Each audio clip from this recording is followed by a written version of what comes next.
as I walk around your place here, it clearly has a feel to it. It has a culture, Yep. right? So how do you kind of develop that? Sure. How do you nurture it? And through this rapid growth, kind of manage it? Culture's a huge part of what we do, and we have 5 kind of core values, and you'll see them outside hanging on the wall. But the first one is people first. So we try to focus on the employees first and foremost, and we figure if we take care of them, that will ultimately translate into a better customer experience. I think Wegmans does the same thing, where they basically say our customers come second, which is pretty ballsy, but they know that if they take care of the people that are working the front lines, that ultimately it'll make the consumers happy.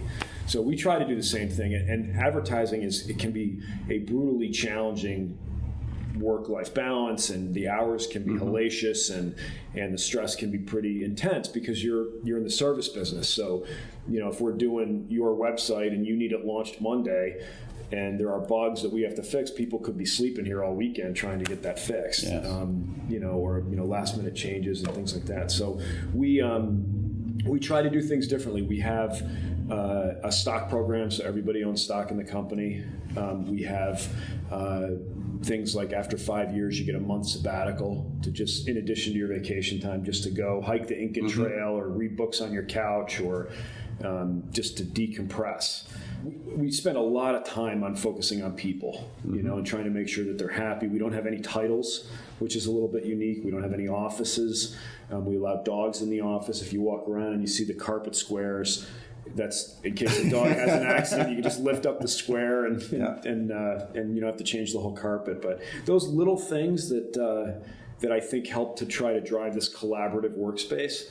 I had a great learning lesson a few years ago where a buddy of mine who worked for an agency, they had a big pitch, and when you're working and trying to sell new business, you could spend a few $100,000 in hours trying to get ready for this.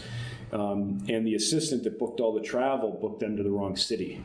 They had multiple offices and didn't, it was a human error. It happens, right? So they ended up missing the pitch.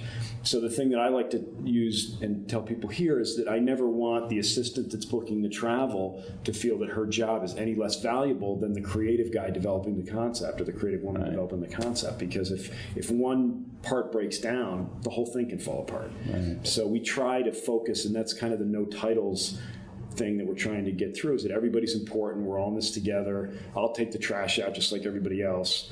And it seems to work. It's challenging at times because you have to make sure that people have clearly defined career paths, right, and they know who they report to and all that kind of stuff. But it's still, I think it works nice for us.